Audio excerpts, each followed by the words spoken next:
a mí hacer una pericia. Entonces yo, perito contador, presenta el dictamen pericial. En primer lugar, me dirijo al juez.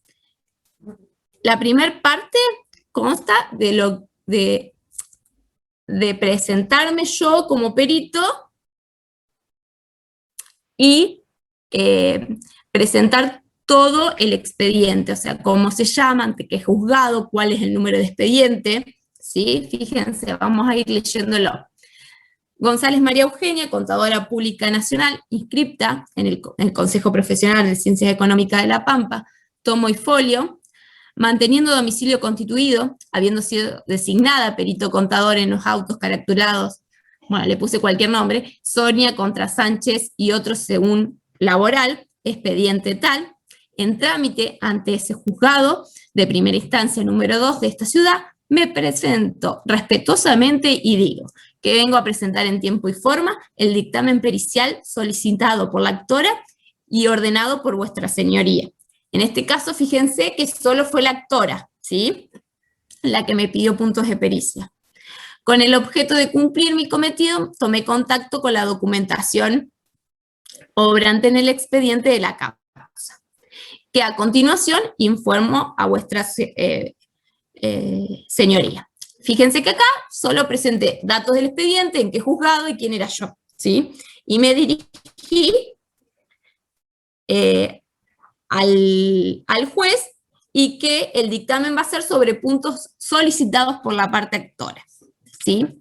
Entonces, en el segundo lugar, ¿sí?, yo acá voy a poner diligencias realizadas. Acá yo tengo que poner todo lo que hice, ¿sí?, para poder llegar a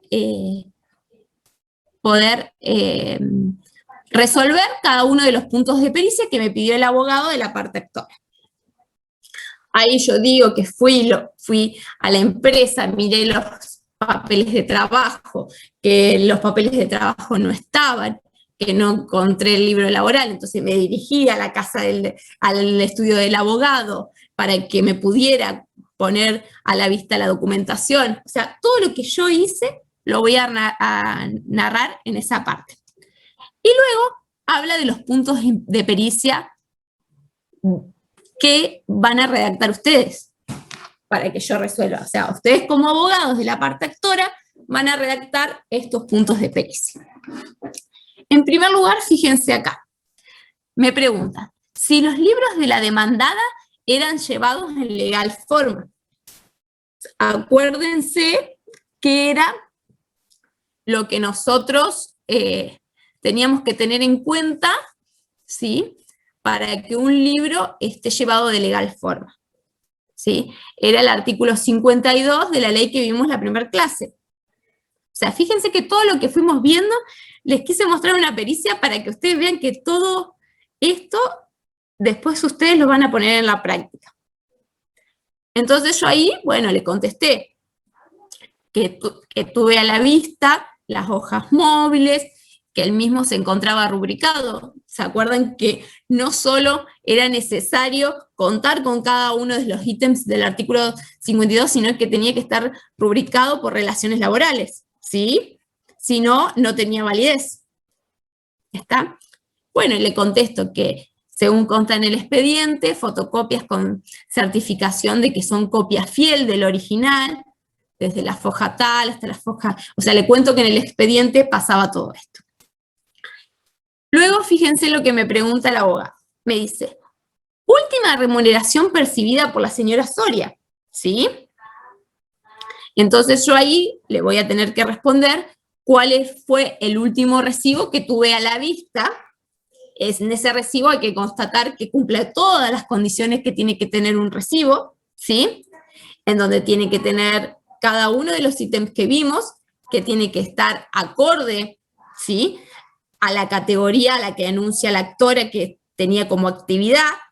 Ella me enuncia la actividad que tenía dentro de la empresa y yo ahí le digo que tenía que estar dentro de esa categoría, que tenía que cobrar ese sueldo y que está bien ese sueldo que yo tuve a la vista como último recibo. ¿Y ahí no se tiene que adjuntar el recibo o cuenta como prueba documental?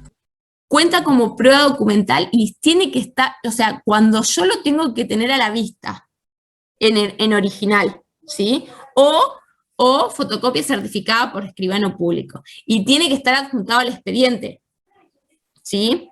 Cuando ustedes elaboran la pericia y no encuentran, o sea, cuando ven el expediente ustedes y no encuentran el último recibo, le solicitan al perito que no está dentro del expediente, por lo tanto, sea el perito quien da fe pública. Nosotros somos contadores públicos, ¿sí? Entonces, como los escribanos públicos damos fe pública, ¿sí?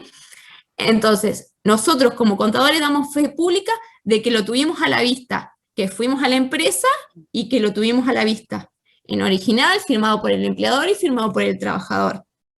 ¿Está?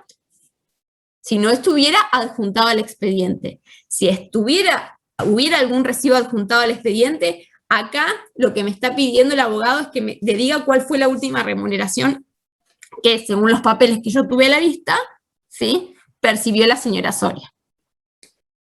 ¿Sí, Juan Cruz? Sí, ya entendí. Bien. Informe, en tercer punto de pericia, el abogado me pide que informe la categoría laboral que le correspondía conforme a las indicadas en el escrito de la demanda.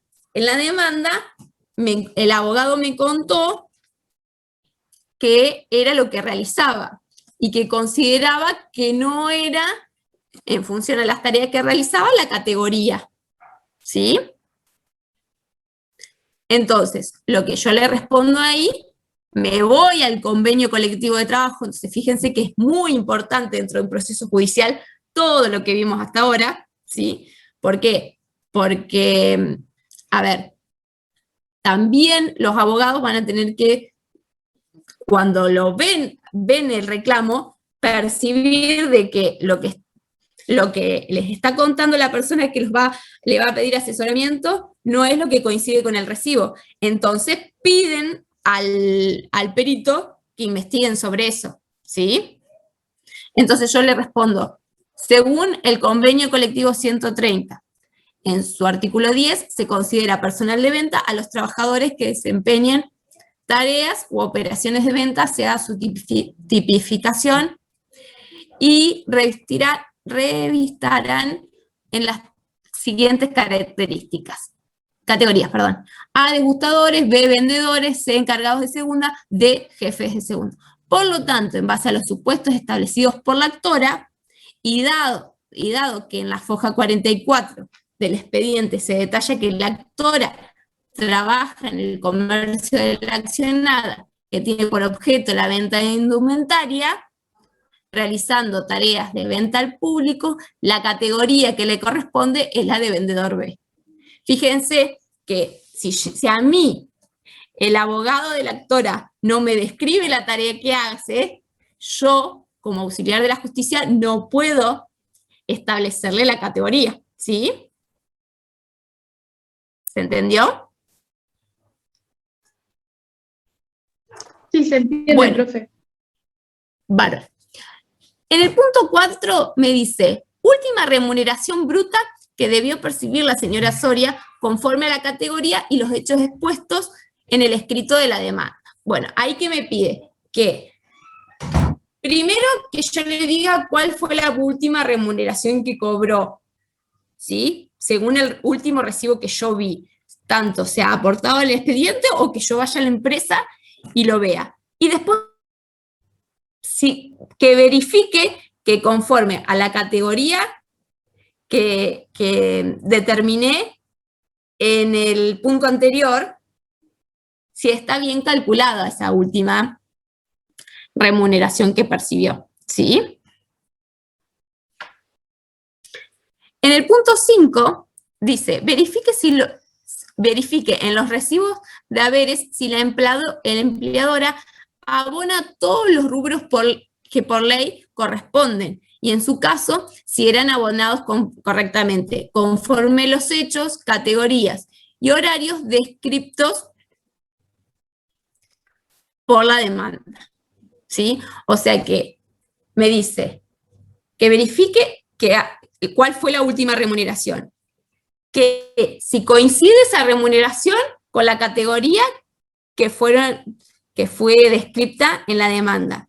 Y ahora me dice que verifique si le pagó correctamente, o sea que si tuvieron todos los rubros remunerativos, todos los no remunerativos y todos los descuentos. ¿Sí? Bien.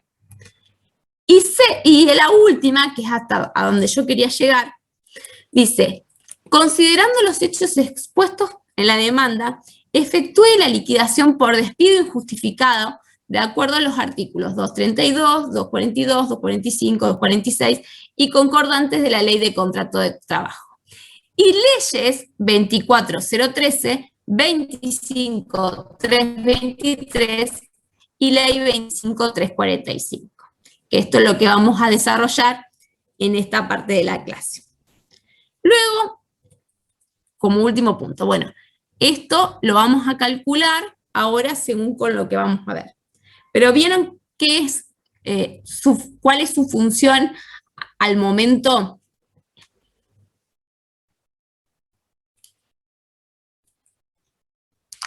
¿Me escuchan? Se me cortó todo. Al momento de que ustedes... Ahí, cuando determina la categoría, si la categoría hubiese estado mal, ya el resto, el punto que sigue, ya... Lo hago en base a lo que